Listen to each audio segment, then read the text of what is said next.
Good morning, guys. It's time to get to it. Take a moment in a low position with your hands resting on your legs.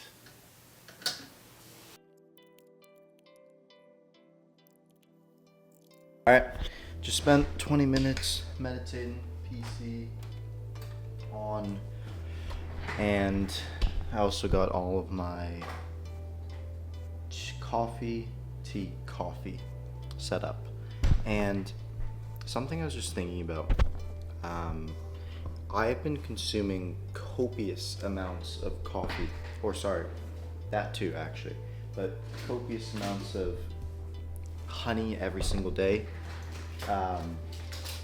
both raw honey and just like the store stuff, before it was even a trend. And because I know a bunch of biohack, like eating off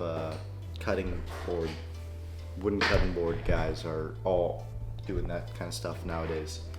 But there really is something that they're not telling us about honey, because all of the downsides that I thought I was gonna have just don't really exist. If anything, it just feels like it gives me more energy. It's such a super odd, but it feels like it's like a super, that's actually honey as well. It feels like it's a superfood or something along those lines. But feeling really good. It is 5:44, and now I am going to get to journaling and everything, and then it is time to jump into the uploading of the vlog, some client work, and honestly, a pretty chill start to the Monday. And then we're gonna get into the super blurry, what the heck's going on? Then we're gonna get into the big stuff afterwards. Let's start by turning the lights off. Before I do, this hoodie, Relentless Success Club, is the name of my first company, or my first info/coaching company. I had an agency before that, but it wasn't like really branded that well or anything. So this hoodie in specific holds a special place in my heart. And yeah, I have done a lot of things in this hoodie. Like a lot of, because I used to wear this pretty much every day. A lot of business, everything. So super excited, and wearing it again kind of gives me nostalgia. So I showed you guys this last night. Here's the plan for the day. Just finishing the ramp up, upload vlog and client video, editing, meetings, editing, 2 more meetings, exercise, then editing. Simple day, but it's gonna be a productive one. Look at what just hit 100K. Res video, if it will thing, 100K. So my last 2 videos hit 100K. Super cool, but job's not finished. And yeah, I'm interested to see what the Rob one gets. My suspicion is not as much, as I've said many times. However, I know that has a reasoning behind it and is going to be well worth it when I start going after some even more heavy hitters with this increased quality. So yeah. Alright, another little cool thing. I want to show you guys the progression of one of my clients' channel's views just from working with them. So you can see here, this is like pre them working with me, and you can see as you kind of like scroll up as the views get better and better and better into getting some bigger videos, and then, you know, obviously some crappy videos in between. This one with thing here was really bad, but you can see you kind of even them out, and then you get to up here, like the most recent one, doing really well as well. So just like honestly kind of cool to see that I can also get good results when it comes to YouTube on a completely fresh channel with nothing prior on it. And yeah, it's just a great testament and reminder, because running the agency makes me so much better at what I do as well. And yeah, I cannot wait to fire up the business channel a bit more so I can start kind of flexing some of these results.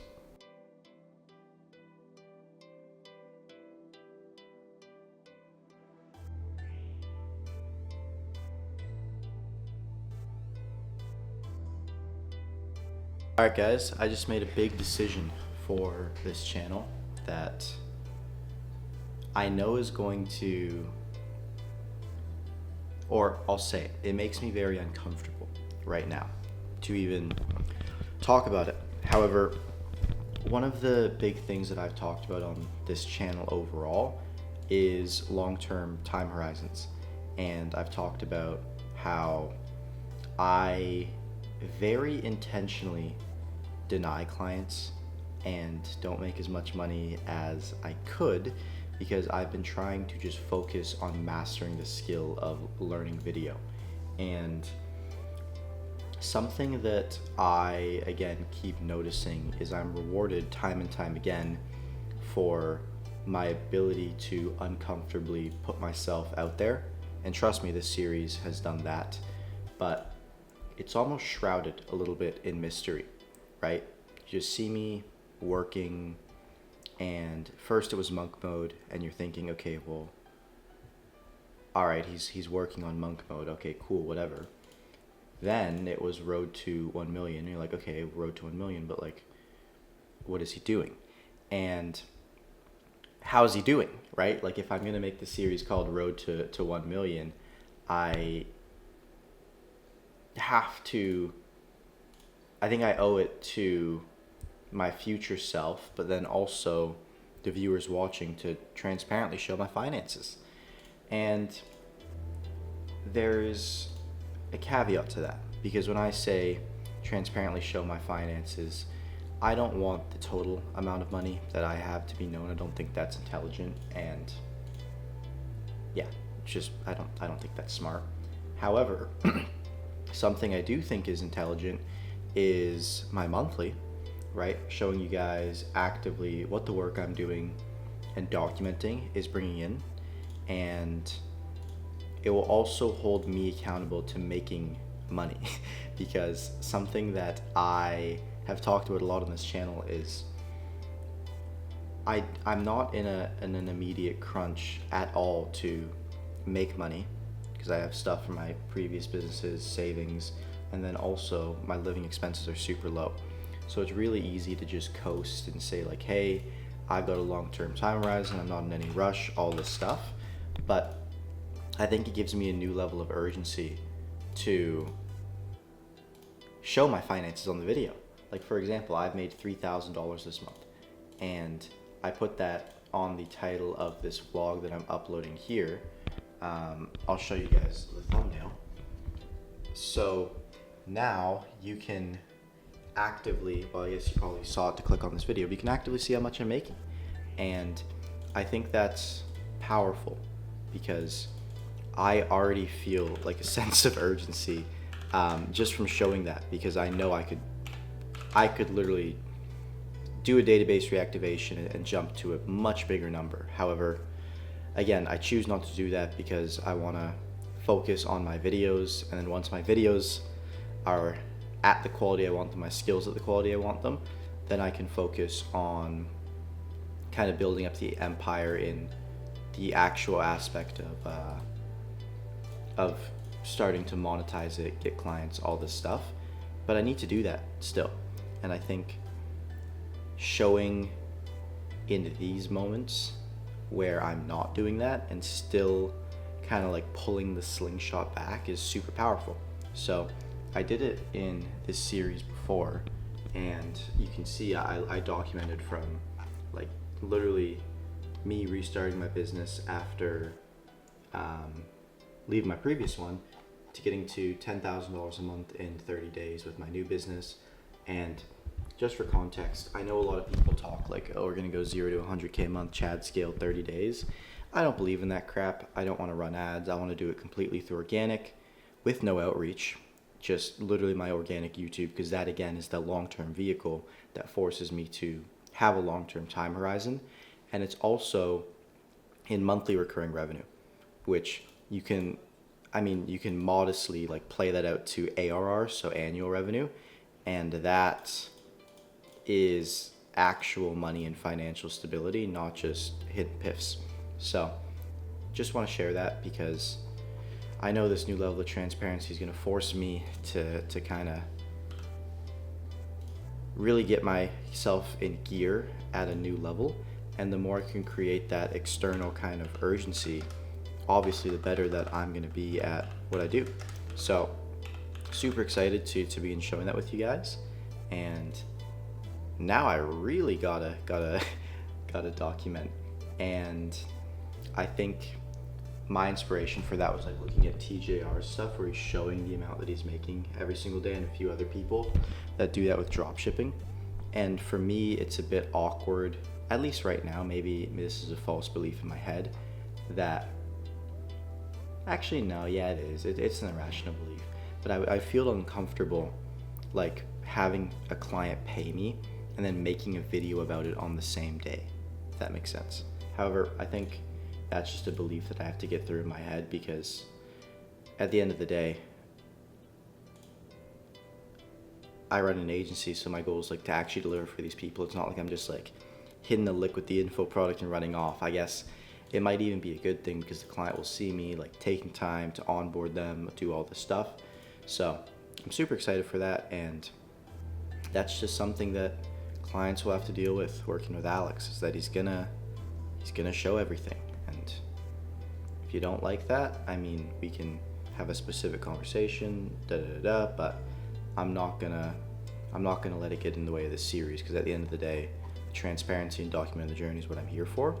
And I just, get that little like excited, childish urgency feeling having this in the title now, and also in the thumbnail, but it's all good.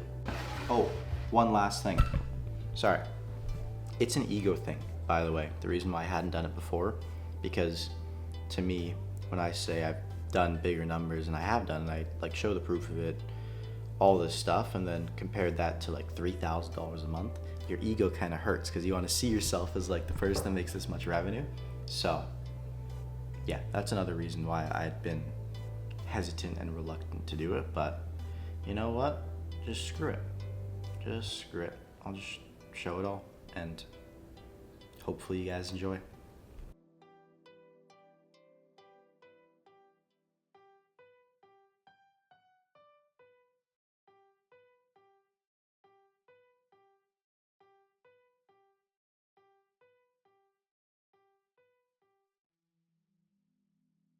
Okay, so all of my work post pre-editing is complete for today. So let me show you guys.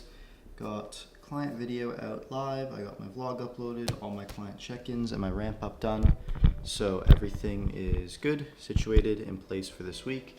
I'll actually check my email as I show you guys this, but you can see, and something that, I actually do like the second monitor for, is that as I go through my day, I also have a monitor where I'm at.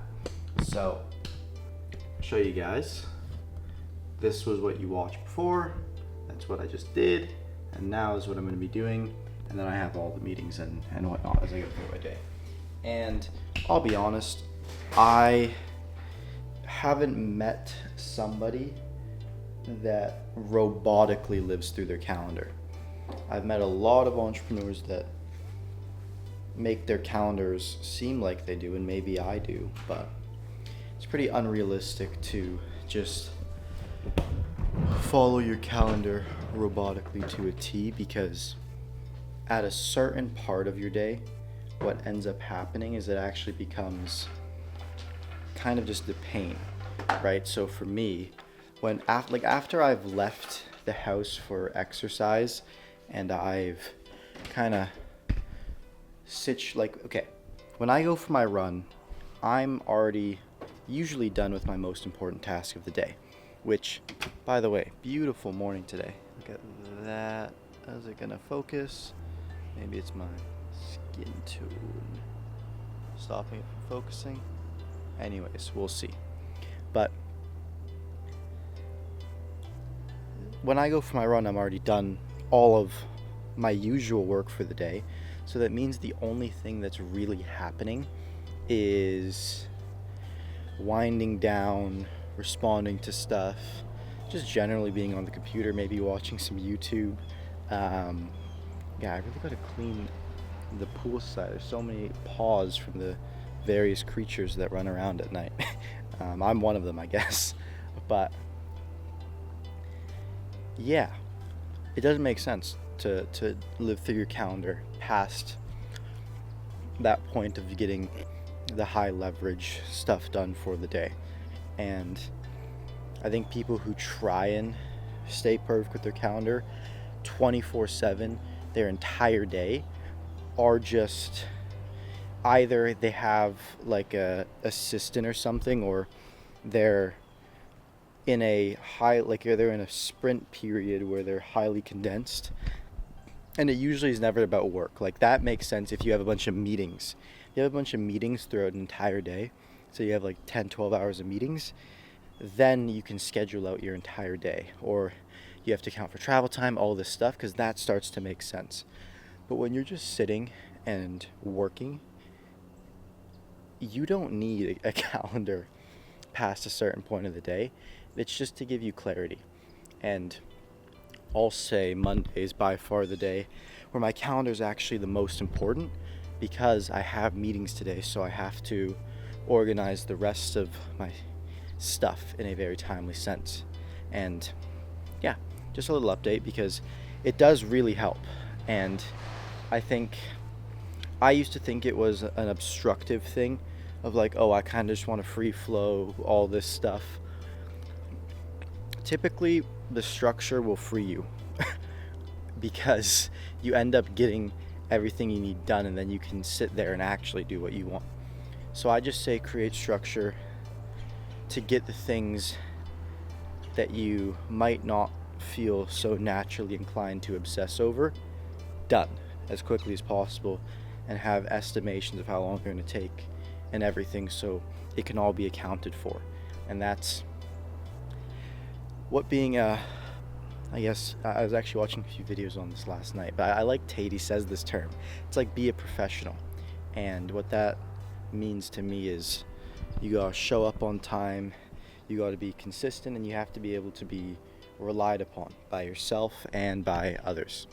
And for me, what that looks like is I'm not late to my client meetings, ever really. Every week, my clients usually wake up to a message from me with plans for the week or some kind of update around the video. I communicate every single little update on the video's process, so they always know what's going on, building certainty in their minds. It's all strategically done to make sure that the operation is running as it should be. And my discipline for doing that has gotten so much better over the years. It's to the point now where I just wake up, I do my routine as you guys see, and every day I've managed to get these vlogs out too, right? So it's something that when you're starting in entrepreneurship, you can't even fathom, right? You can't even fathom the idea of doing something every day consistently, because everything feels like a battle. So you go through like these fluctuations, and yeah, being in my 4th year of specifically business, longer making money online, I have now, and by the way, there's many levels to this. I'm just saying the current level I'm at comparatively to where I started, the level of consistency I have now, the previous version of me would have looked at me and went like, how could I do this? Because it just seems unfathomable until you just try doing it for years. And yeah, super happy. Again, done a lot of it in this sweatshirt. So it's always cool. But yeah, great morning. Just doing a little walk around, thinking about editing vlog, what the best way to approach learning is going to be. And now it's time to get back to the office.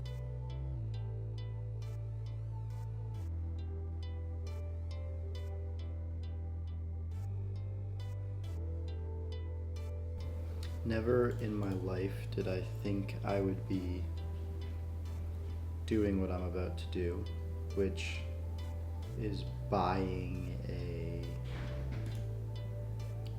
3D model I'll show I'll show you guys. I'm just checking out right now. I'm about to spend. Oh, I just spent it. Let me show you guys what I just bought. How do I download all of it? But let me just make sure it doesn't include any of my information. Okay, awesome. So this is what I just bought, guys. This guy has 20 bucks. 21 bucks for this thing. So it's a file. I'll show you guys. Let me actually go back and show you the render one.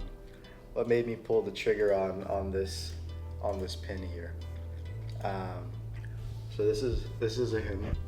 It's a good guy. I'm gonna name him Jerry, and you can see this is where the money went. I just liked it because it was shiny. Thought it looked cool. So yeah, now I have the file for this thing, and we're gonna drop it in After Effects. This is just like a demo one to make sure I understood what I was actually getting into. But you can see this is like a mock-up pin that I found for free. But when I have it centered like this, and for example the camera pans to the side, it will show the actual pin part of the pin, right? Which is exactly what I was lacking with the previous animations, and probably my biggest problem with it. And that's what I mean by, like, I would never expect my editor to not only learn a new software, but then to become acquainted with 3D, like, and this is why I'm doing it myself.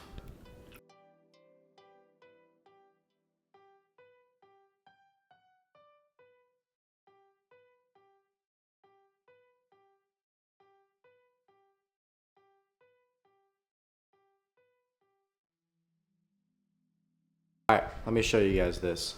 So this is, for example, the video file, and I click play, and you can see just playing around with like some very basic 3D effects, trying to get the hang of like the movement and everything. I still need to figure out how to get the pin imported, but I wanted to show you guys this because this thing, very, very interesting, but if you guys aren't on and haven't been in like the online space for a while, depending on, I guess, your personality, whether you use Twitter or not, you might be on money Twitter. And I was not. I was on money Twitter, then I wasn't on money Twitter because I realized that not a lot of people are making a lot of money on money Twitter. But there is one individual that I will always check the tweets of, and it's this guy right here, Brute de Force. This guy, hilarious, got some really cool takes and everything, and he had went on I won't give you like a full roundup, but if you watch me and you think I have anything valuable to say, go and watch this guy. This guy's like, he's insane. But he hadn't posted since July 25th, and he just bounced back, or he hadn't made a proper post since July 25th, and before that he had barely done anything. But he just came back with an hour and 22-minute Twitter space yesterday, so I'm gonna watch that while I figure this out, because these are always, I've watched all of his Twitter spaces, like going back, the ones posted on YouTube. You gotta record them, because these things are classics.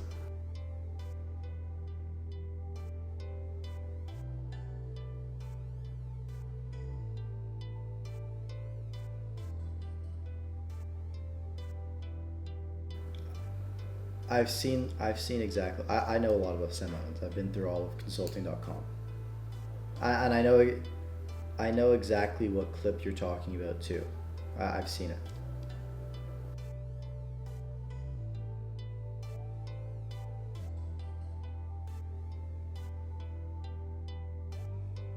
Whew, just finished client meeting.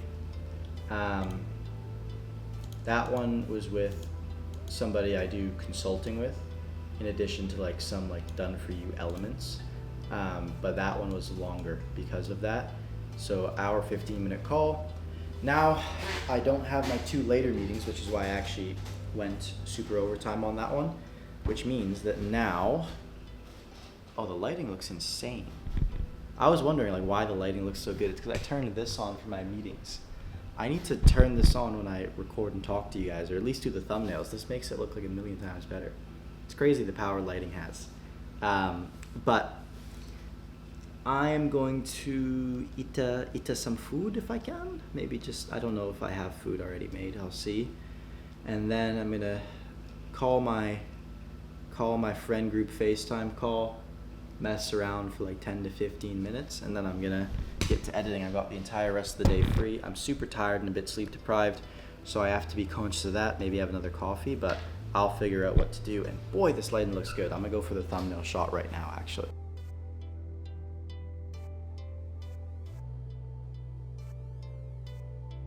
Alright guys, so I'm awake again, and I didn't say I was gonna go to sleep, but around 2 p.m. after I chatted with my friends a bit and ate, I realized that sleep deprivation had set in and I was pretty well cooked. So I did something that I've tried and failed many times before, which is pretty much just like closing my eyes, setting an alarm, and praying for the best. And usually when I do that, as you've probably seen within this series, I'll end up waking up 4 or 5 hours later and it just doesn't go to plan. And it's 3:30 now. I literally took an exactly hour and 30 minute nap, and I woke up 30 seconds before the alarm rang or something, just naturally, because I timed it to being as long as the sleep cycle. I've never done that before, and I want to give all the credit to the sleeping technique that I've been kind of talking about, which is imagining your body as almost like being too heavy to move and sleeping flat on your back, which I've never done before. Never done that. I've always been a side sleeper. And just kind of doing box breathing, and then eventually just following your breath, and then starting to imagine and visualize your goal. It's absurd. I've very rarely fallen asleep in that fashion, where you actually just slip out of consciousness. That's the way I would explain it. It's not even falling asleep. It's as if I lie down, and at some point in the exercise I just blink and it's a time skip, which of course falling asleep's usually like that. Like I usually never wake up at all while I sleep, at least that I remember. But what's so insane about this is that there's not even any effort to it, right? Like usually you're trying to sleep and you're like, all right, let me and you're tired.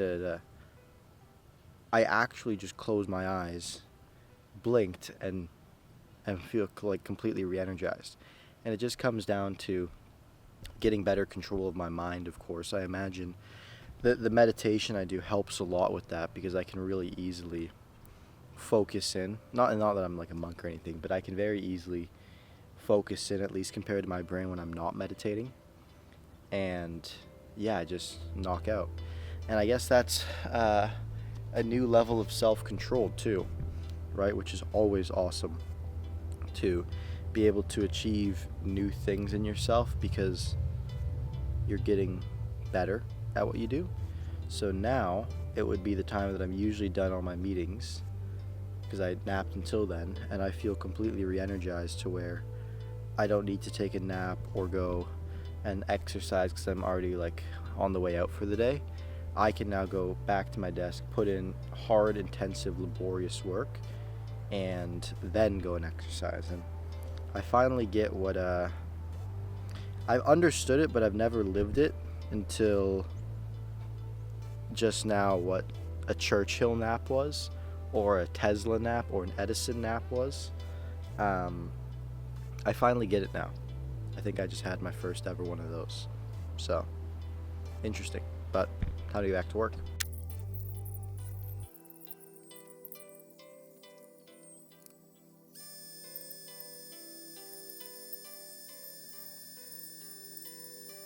All right. So, revelation. Is designing something in After Effects pain? But what I did is I realized you can import PSD files. So I'm just playing around with the thumbnail I did on Res, and watch this. So it's going to require a full recomp, etc. But pay attention to this Nepo Baby section right here. So you can move the different elements of the thumbnail and animate each one of them. So I know this seems like a relatively mild breakthrough, but Photoshop can import .gltf files, which is the 3D vector that I was using, which After Effects can also import. So pretty much what that means for me is I'm able to take, oh, the cat just, let me show you guys. Zoom in on him. What's up, brother? But pretty much I'm able to design and comp everything in Photoshop. That way it's easier to do all the layers, shadows, all that stuff, because After Effects doesn't natively have those features. And then I can just import it into After Effects and get all the layering done, which, holy crap, there's another one. Literally, he was just standing right there. Sorry, buddy, I didn't mean to take my skateboard to you. A bunch of stray cats in this neighborhood. I actually like it quite a bit. But I'm about to go for the run now. But pretty much what I can do then is comp everything in Photoshop, which is super easy for me and gives me so much access to dynamic features and everything. And then I can just go ahead and take that, by the way. Go ahead, take that and drop it into the After Effects composition, which is now starting to make sense to me why people comp things in Adobe Illustrator and Photoshop and everything. But yeah, definitely learning. And it took pretty much all of the work today, as life usually has it. You underestimate the amount of work. I was like, oh, I'll just learn all of After Effects today. It took me the entire day to figure out how to get the pin done and how to, it's like 5 something right now, but how to get the pin done, but also how to figure out this initial Photoshop thing. Now, I think that's gonna help me a whole bunch and make things a lot easier. The next thing that I have to learn is I have a basic understanding of how keyframes work and easy ease and all that stuff work.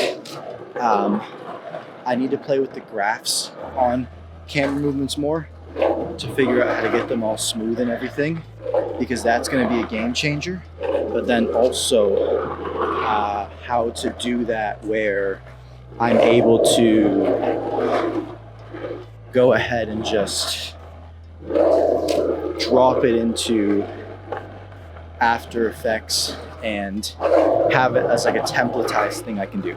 Because at the end of the day, and maybe Illustrator's the right thing for this, but if I can literally just build a massive board or a massive Photoshop file where I literally just build out the entire like virtual board of every animation that I'm gonna do for a certain section, and just have the video transferably run like that, that'd be awesome. Because now that I understand the technology, so many more possibilities are opening up in my mind about what I can do with it and how it can be just like, honestly, something that I've literally never seen on YouTube before or on TV or media in general, and be something like really revolutionary now that I'm learning After Effects, which is why I wanted to learn it in the first place.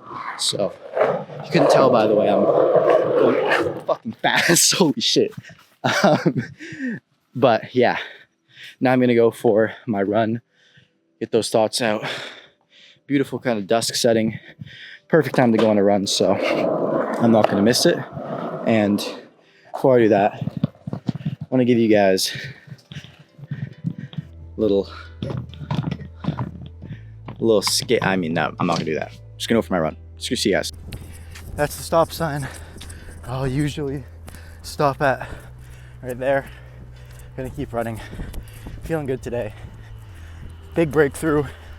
So yeah, just gonna give myself some more time to think on the walk back. All right, boys, just finished the run. Bit into my walk back, so I caught my breath, but feeling great, feeling good. Honestly, I don't got squat to talk about. I'm just gonna be thinking on this walk back because, like I said, a few ideas kind of figuring out in my head, and some of them not related to the video directly.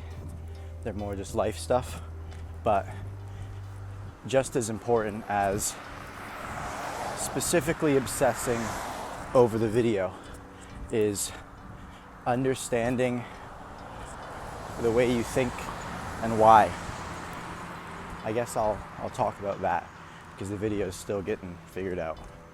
But end of the day, big thing that I've had on my mind is starting to think more often about why you think what you think. And it's something I've done before, but you get different levels of profoundness and better at doing it as time goes on and you experience more. I guess that's where wisdom comes from as you get older. Now, the thing I've been really trying to identify when understanding, and maybe I'll start with the benefits. It's so beneficial to understand why you think the way you do, because anything that you think is just bullshit and leading you to an outcome that you might not want, you can very quickly nip it in the ass. And if there's something that you do want, and there's something that you do want to think, it gives you grounding in why you think that. And neural pathways are interesting because I'm no neurologist here, but to my understanding, when you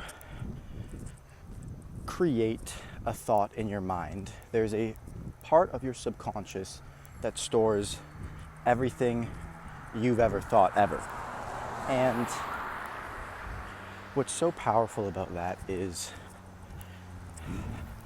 as you walk through life and you experience more things and you live longer, you develop this very big bank of experiences and ideas.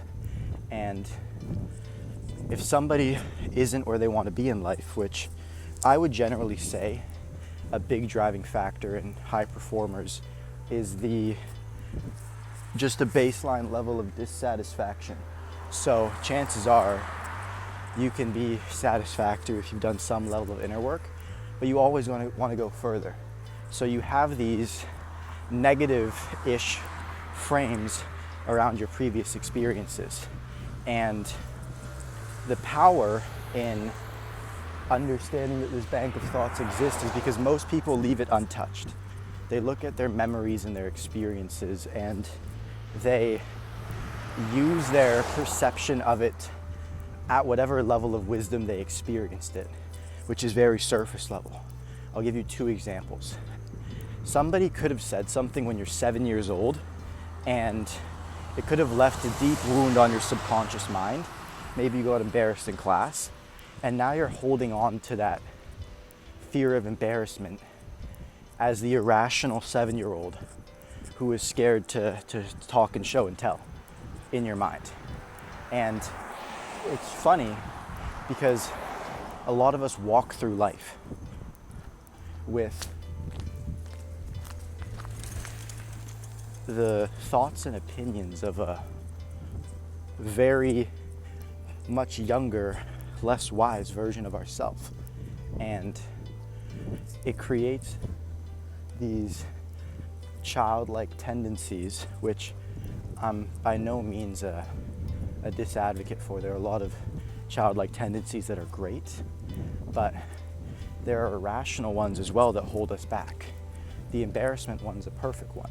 So if you understand this, the older you are, the more work it's going to take, but also the higher yield potential it has. But if you can go back in your memory and rewire the moments of pain, of anything you have a negative association with, and then in addition to that, go to the positive aspects of your life and amplify them, relive them. And if maybe you're embarrassed about something, one of the great ways and kind of mental games I've been doing is I imagine my current self going into the memory and physically taking care of and almost nurturing the version of me experiencing that in a third person. I'm in first person as myself now, but helping that version of me in the third person.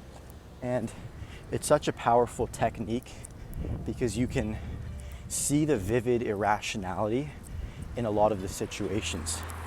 So for me, I was bullied growing up, and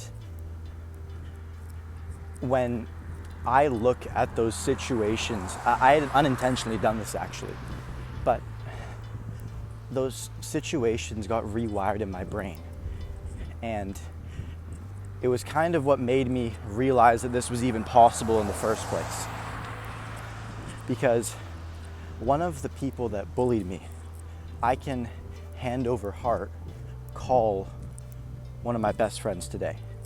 Like in there with somebody I've known for 15 plus years, like my core group of friends.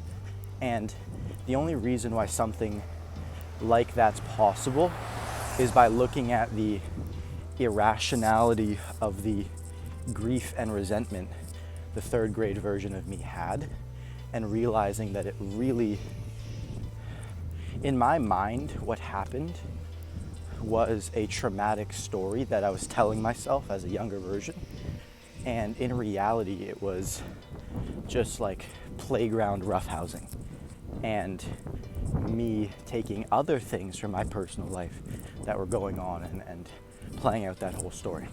Now, you can go really far into this, and I think it's beneficial, but I also think it's such a personal thing that I'll talk about it when I've properly fleshed it out. But the more beneficial part of it is finding out the things that kind of impact you in your immediate life and then tracing back to think why you think those things. So one of the most irrational beliefs that most people hold is their inability to make a certain amount of money or to take a certain amount of money up front.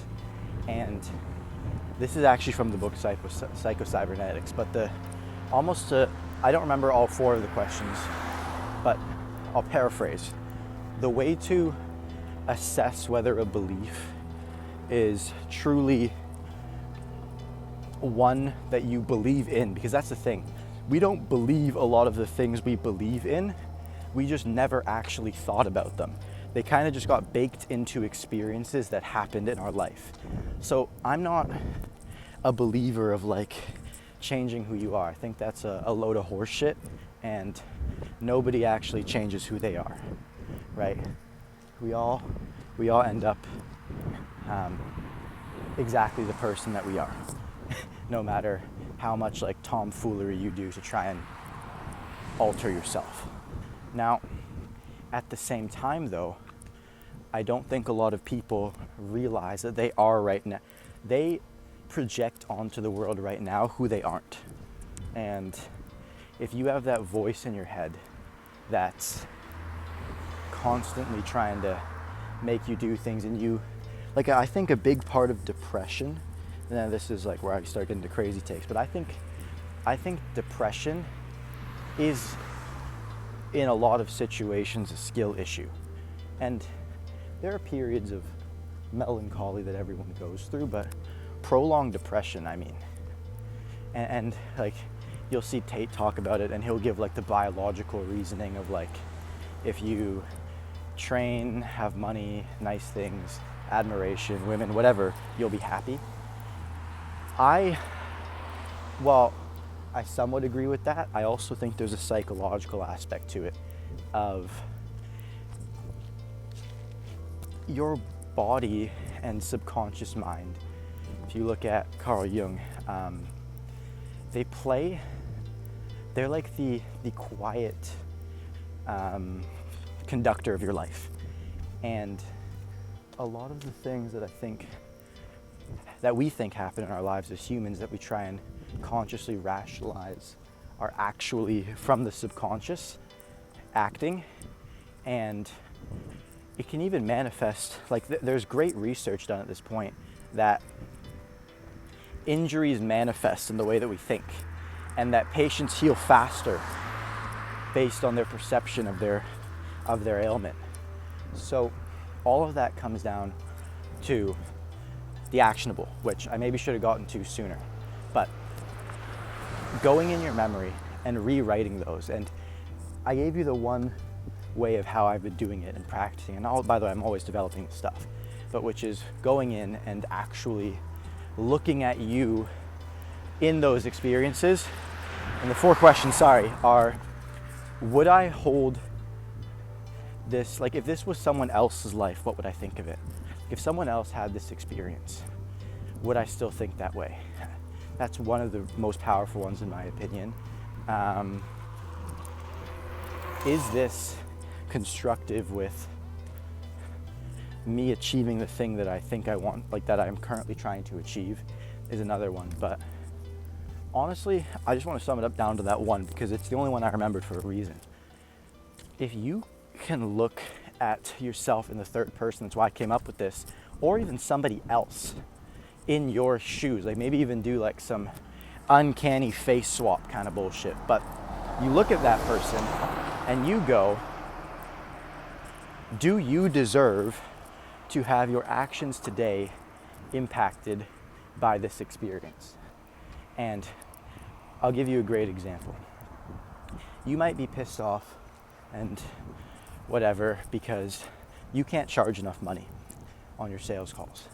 And if you trace it back, you might find some experiences in your life where maybe money was tight, you didn't feel like you were worth money, all of these things. And look at the rationality of that situation. That situation is immediately disproved forever the second that you see somebody who started a lower financial situation than you and made it to a further wealth pedestal than you're currently at, which is really easy nowadays, especially with social media. So you look at these people and again, they don't, like some of these people are like not even lying. Like some of these people haven't even done that. But that's not, if that's something, you have to find someone you actually think is legit, by the way.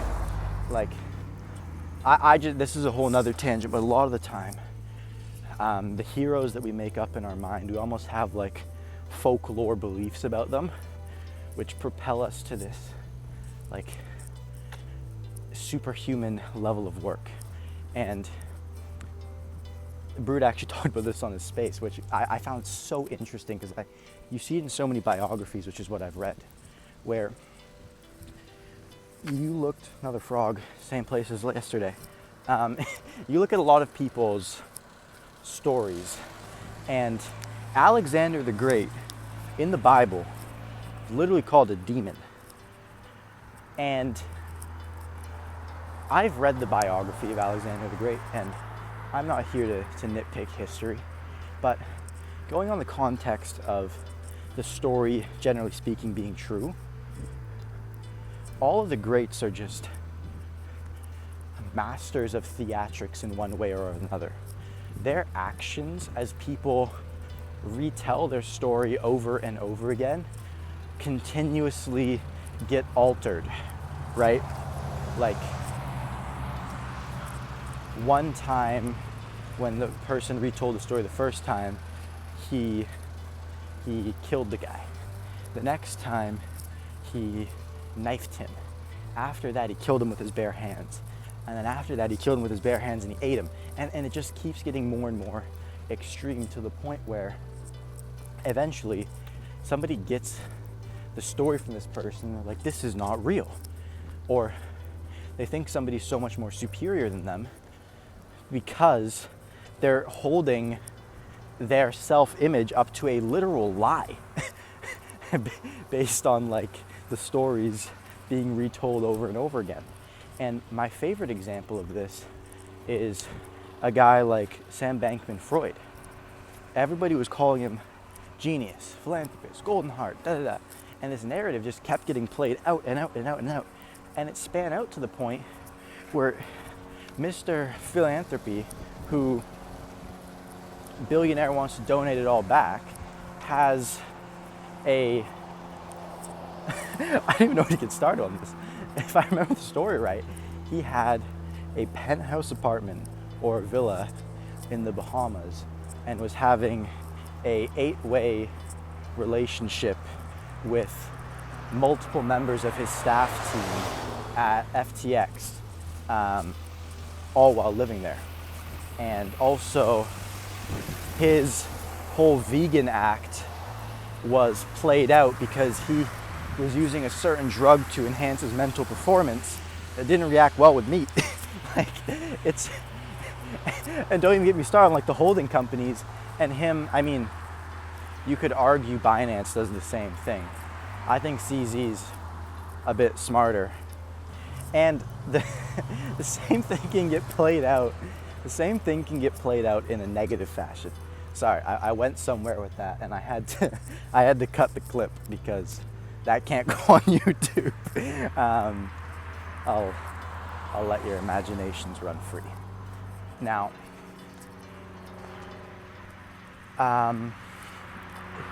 this is important to understand too, because when you look at the success of these people, the absurdity level as to why you can't do the same decreases. And that's what it's all about. Like, some people talk about manifestation and how sitting in the car that you want to drive makes it real. Try doing it psychologically, of actually depedestalizing all of these people, because you understand that a lot of the stories about them are full of shit and that you can do the exact same thing. And eventually those stories will be told about you as well. But that's the takeaway, in my opinion. Because when you go into the memories and you look at the irrationality of them and you fix that and you do that time and time again, you eventually become this mental juggernaut that's never lost in his mind.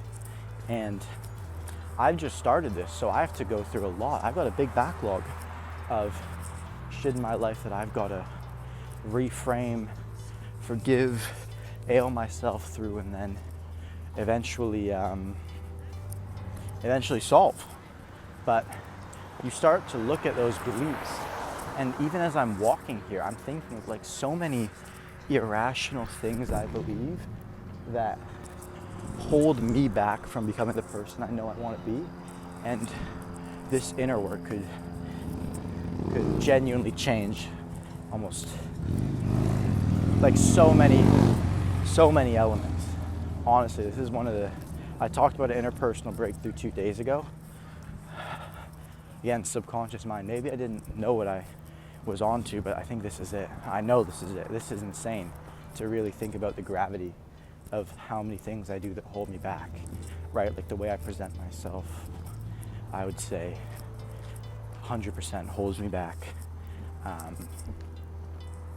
The way I think about money in certain ways, and like this virtue signal-esque way that I live, where I intentionally don't make as much money as I could because I want to focus on developing skills, because I want to make a lot of money in the long term, but have certain false beliefs around the qualification, etc. Like, it goes so far, and I'm honestly going to need to sit down and really just like assess the gravity of implementing this to my life, because you can really turn yourself again into a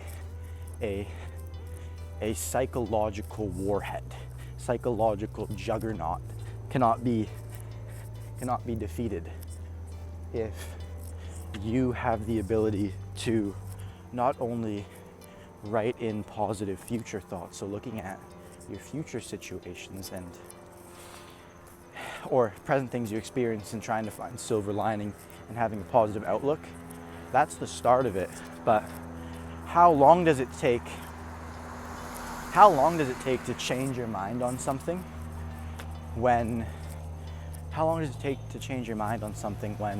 you have to continuously live through the present to change it, versus if you just devoured that mound of shit, how strong would you be?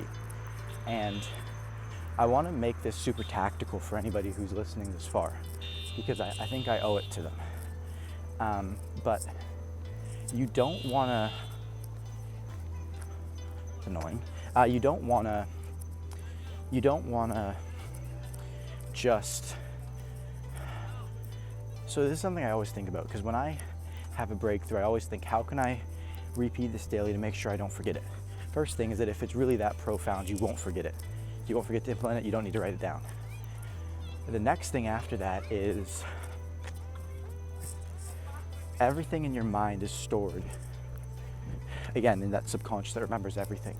So just by doing the activity and the actual mind work of thinking through it once, twice, and then eventually making it a habit of thought that you have, of just questioning beliefs, your subconscious mind becomes this, again, like optimized weapon of excellence. So when I think the tactical, that's exactly how I would go and do it. Is you don't need to do any journaling or something like that. It's a meditative exercise. You close your eyes and you go through your day. You create a positive story around it, and then you also go through your past and just delve through as much of your past as possible every time you remember something, and just keep flipping it until eventually your perception, and it's not like a false perception where you're lying to yourself, it's your genuine perception, right? Something super shitty might have happened to you, but you can find silver lining in it, especially looking back on it in the past.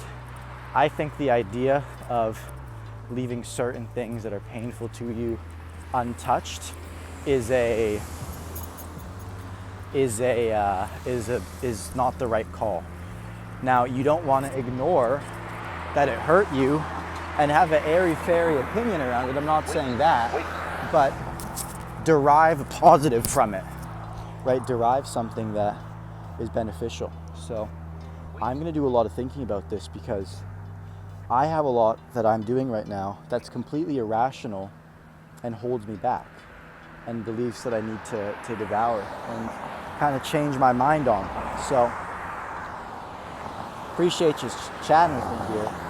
I might do a little bit more vlogging when I get back home, since I'll be working on this, and also some stuff on the video. But what a breakthrough.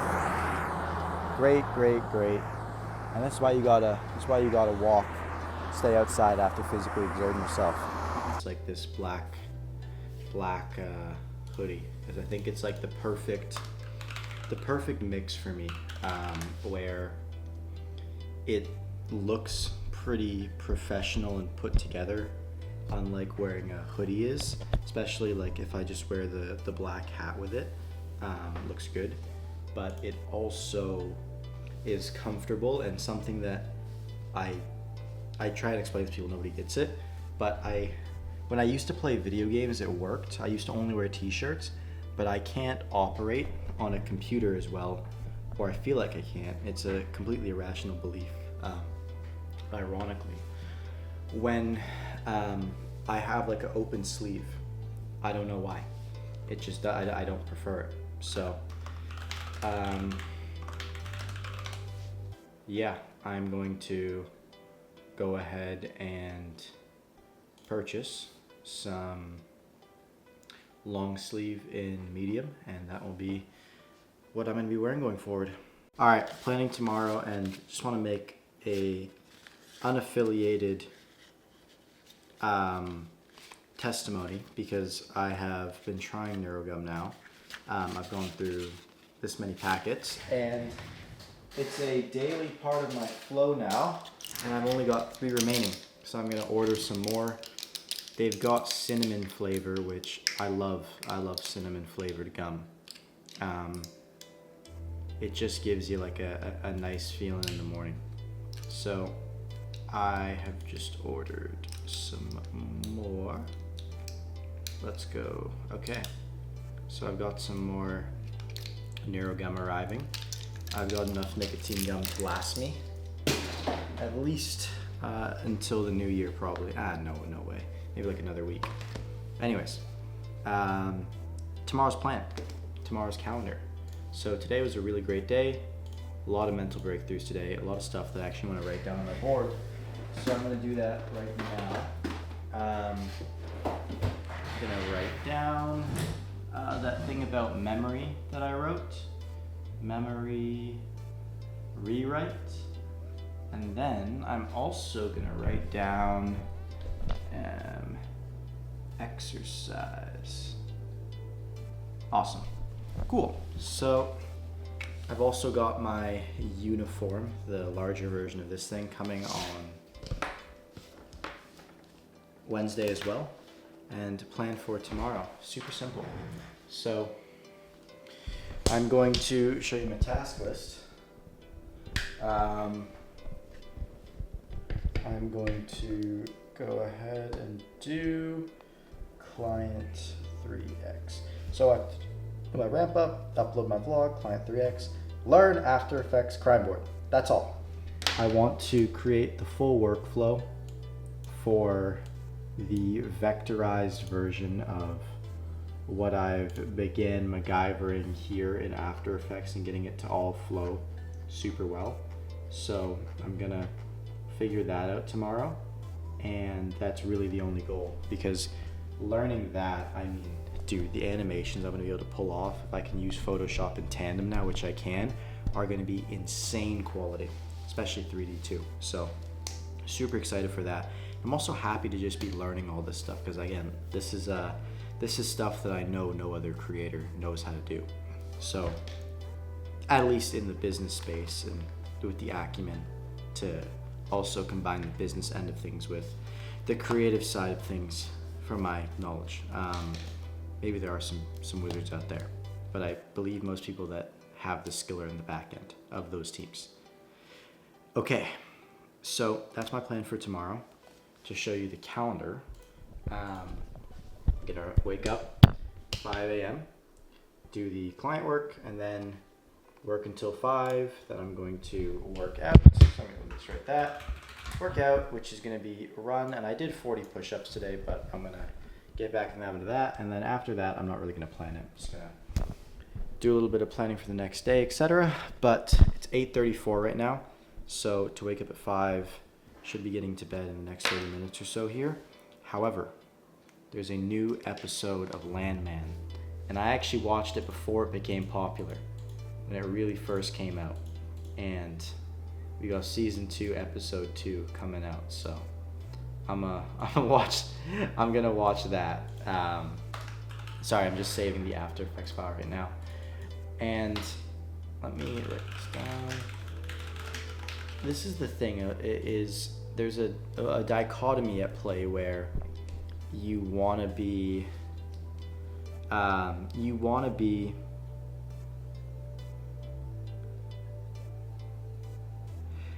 somebody who has things that they enjoy, because again, you go to that 100% place and you see me get there sometimes, and it's like, it's not pretty. By the way, look at this. Not necessarily accurate of my actual work day, probably like 10 to 11 of those hours I was actually here, but hey, looks cool.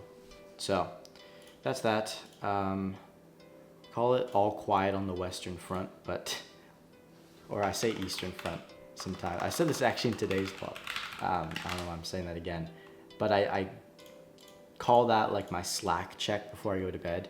I do like an inbox 0, Slack check, no messages, all quiet. And then Gmail, just a bunch of bullshit, emails and shit. Iman trying to sell me something. Interesting.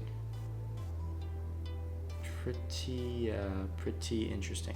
But yeah, gonna head to bed now, watch some Landman on my bed and the laptop, and then get to bed and do it all again tomorrow.